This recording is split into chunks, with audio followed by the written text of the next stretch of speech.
تصريحات محمد الغزاوي عضو مجلس إدارة النادي الأهلي وممثل الأحمر في حفل الأفضل في الكاف عن كونه كان يتمنى فوز زيزو بجائزة أفضل لاعب داخل القارة تثير استياء حسين الشحات. ومصدر يؤكد أن عضو مجلس إدارة النادي الأهلي تحدث بأخلاقيات النادي وكلامه لم يكن به أي تقليل من لاعب الفريق، وكان بمثابة مواساة للاعب مصري وضع في موقف حرج بذهابه إلى الحفل في المغرب وفي النهاية لم يفز بأي شيء. خلاف بين رام ربيعة وأكرم توفيق وياسر إبراهيم مع محمد رمضان المدير الرياضي في ملف التجديد، وذلك بسبب عرض المدير الرياضي على الثلاثي نفس رواتبهم التي يحصلون عليها منذ 3 سنوات مع زيادة 2.3 مليون جنيه فقط. ومصدر يؤكد أن هناك حالة استياء والثلاثي تحفظ على عرض محمد رمضان وكانوا ينتظرون تقدير أفضل من النادي في ظل الرواتب التي يحصل عليها بعض زملائهم في الفريق حاليا ولاعبين في فرق منافسة لا تحقق نصف البطولات التي يحققوها. الأهلي ينفي ما يصار حول تواصله مع بعض وكلاء اللاعبين لتجهيز سيفيهات لمدربين كبار لتولي مهمة الإدارة الفنية للفريق الرحيل مارسيل كولر. مصدر بالأهلي يؤكد أن إقامة مران الفريق صباحا منذ أمس وحتى موعد مباراة شباب بلوزداد المقبلة هو نوع من أنواع العقاب من الجهاز الفني للاعبين بعد الخسارة من باتشوكا المكسيكي. كهربا وإمام عاشور يدرسون جديا التقدم بشكوى رسمية ضد أحد المحامين الغير محترمين المنتمين لنادي الزمالك بسبب اتهامهم بتهريب مخدرات واستغلال شهرتهم وسفرهم مع الأهلي بطائرات خاصة. تقارير صحفية. محمد رمضان المدير الرياضي للنادي الأهلي يختصر قائمة المرشحين لتولي منصب مدير الكرة ويفاضل بين وليد سليمان وعماد النحاس ثنائي الأهلي السابق لإسناد لأحدهم هذه المهمة. محمد رمضان المدير الرياضي للأهلي يخطر مارسيل كولر بضرورة استغلال أي فترة توقف دولي قادمة لإقامة مباريات ودية لتجهيز البدلاء وتجهيز اللاعبين العائدين من الإصابة مثل علي معلول وأشرف داري والساعي وكريم الدبيس ورضا سليم، وذلك حتى تكون تلك العناصر جاهزة للمشاركة في المباريات الرسمية حينما يحتاجها الفريق. مصدر بالأهلي يؤكد أن الكابتن محمود الخطيب يتحرك بنفسه في ملف الصفقات حاليا ويسعى لتدعيم الصفوف بأفضل طريقة ممكنة في انتقالات يناير. وبالنسبة للاعب المغربي حكيم زياش فالوسيط الموجود بين اللاعب وإدارة النادي أبلغ اللاعب بأن الأهلي مهتم بالحصول على ضمه، لكنه مطالب بتخفيض راتبه لأقل من 2 مليون دولار لكي يحدث توافق ويقدر النادي على التحدث معه بشكل رسمي. لكن حتى الآن لا يوجد أي مفاوضات حدثت مع اللاعب وكل الأمور متوقفة على موقف اللاعب المغربي. مارسيل كولر يتحفظ مجددا على ضم جوناثان أوكيتا لاعب زيورخ السويسري ويؤكد أنه لا يمكن تشكيل الإضافة للفريق الفترة القادمة. الصحافة القطرية. أسامة الإدريس اللاعب المغربي الذي خطف الأنظار بقوة في بطولة الإنتر كونتيننتال يحظى باهتمام نادي كبير في قطر والنادي الأهلي المصري أيضا. ومصدر بالأهلي يؤكد أنه لا يوجد أي مفاوضات مع اللاعب المغربي ولا ناديه، لكنه قد يحظى بمتابعة الفترة القادمة لتحديد إمكانية التحرك لضمه من عدمها في قادم المناسبات. مصدر بنادي سيريوس السويدي. علمنا بوجود اهتمام من الأهلي بالتعاقد مع يوسف ساليتش مهاجم الفريق وتحدث معنا أكثر من وكيل لاعبين لاستطلاع رأينا في إمكانية التخلي عن اللاعب،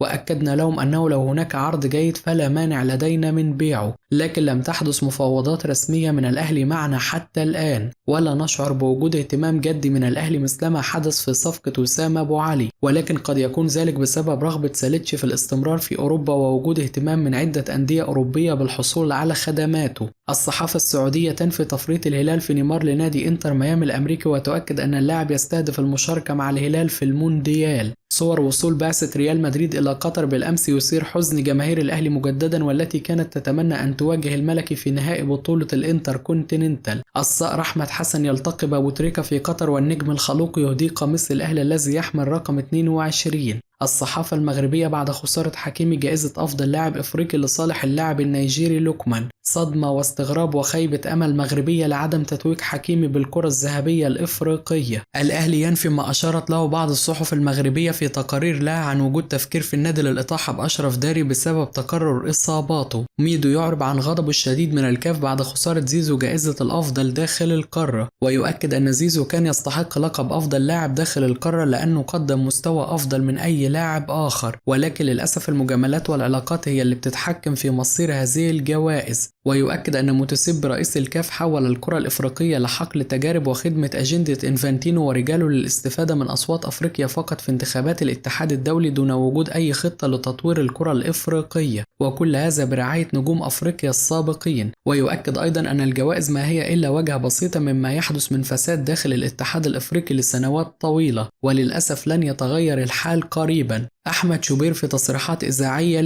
اليومين دول أكتر يومين هتسمعوا لعيبة رايحة ولعيبة جاية وفي أخبار منها هتكون صحيحة، بس في حاجتين بيحصلوا حاليا. الأولى الأهلي بيتفاوض، ده أكيد. التانية لازم تفهموا إن بعض وكلاء اللاعبين بيرموا أسماء لعيبة معينة ويقولوا الأهلي بيفاوضها، وذلك لتسويق هؤلاء اللاعبين. الصحف القطرية بدأت تتحدث عن مفاوضات بين الأهلي وبغداد بنجاح لاعب الشمال القطري ومهاجم منتخب الجزائر وهداف الدوري القطري لسنوات طويلة. فهل ممكن الأهلي يضمه بشكل دائم؟ صراحة معرفش. هل ممكن يبقى إعارة مع الأهلي في كأس العالم؟ جايز، بس مش منطقي تجيب لاعب لمدة 15 يوم وتمشيه. بس اللي أنا متأكد منه إن الأهلي بيخطط لضم لاعبين على المدى الطويل. حمدي فتحي مننا وعلينا والناس عارفاه وحافظ طريقة لعب الفريق، ولو انضم للنادي الأهلي في فترة كأس العالم فقط فسيكون الأمر منطقي. فهنسمع بلا شك كلام كتير اليومين الجاي، فهنسمع كلام كتير اليومين دول. بس المؤكد ان الاهلي بيتفاوض حاليا لضم عدد من اللاعبين، خاصة في مركز رأس الحربة والجناح المهاجم. عموما هننتظر ونشوف. تقابلت مع احمد سيد زيزو وحسين لبيب عقب نهاية حفل جوائز الكاف، وكنا قاعدين في فندق واحد،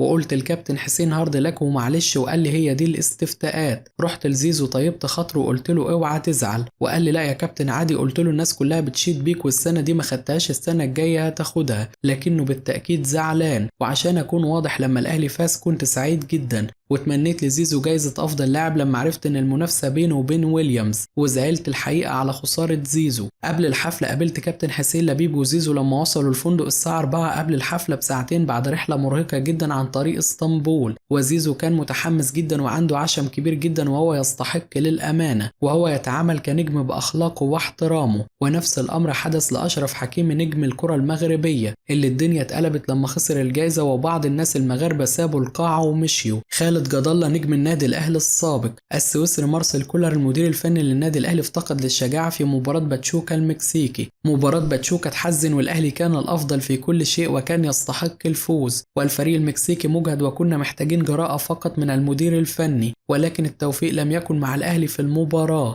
سيناريو ركلات الترجيح يعكس الحالة داخل النادي الأهلي، وتغييرات كولر في المباراة كانت غريبة بعد خروج وسام أبو علي وطاهر محمد طاهر، وكولر هو من فضل وصول المباراة إلى ركلات الترجيح. وحينما بدأت ركلات الترجيح وجدنا أن هناك تفوق كبير للنادي الأهلي، لكن فجأة تحولت المباراة بسبب ترتيب خاطئ لمنفذي ركلات الترجيح. الكرة تحب المدرب الجريء، ورضا سليم يمر بحالة نفسية سيئة بسبب عدم مشاركته في المباريات وتواجده على مقاعد البدلاء بشكل مستمر، واللاعب أصبح غير مؤهل نفسيا للعب رغم الحالة الفنية التي يمتلكها. يجب أن يتعاقد النادي الأهلي مع 3 أو 4 صفقات سوبر على سبيل الإعارة للمشاركة معه في كأس العالم، ولازم نبعد تماما عن الأفكار التقليدية. ويجب استغلال علاقة الكابتن محمود الخطيب مع رؤساء الأندية في ضم اللاعبين المميزين. حزين على عدم تتويج زيزو بجائزة أفضل لاعب داخل القارة بالطبع، ولا أعلم كيف حصل حارس صن داونز على جائزة أفضل حارس وأفضل لاعب، والاتحاد الأفريقي جعل لاعب مصري محمد زيدان يقوم بتسليمه الجائزة، واستبعاد محمد صلاح من الجوائز أيضا أمر غير مفهوم، والجوائز واضح إن فيها مجاملة من متسبي، وحرموا زيزو وحسين الشحات من الجائزة رغم أنهم الأحق.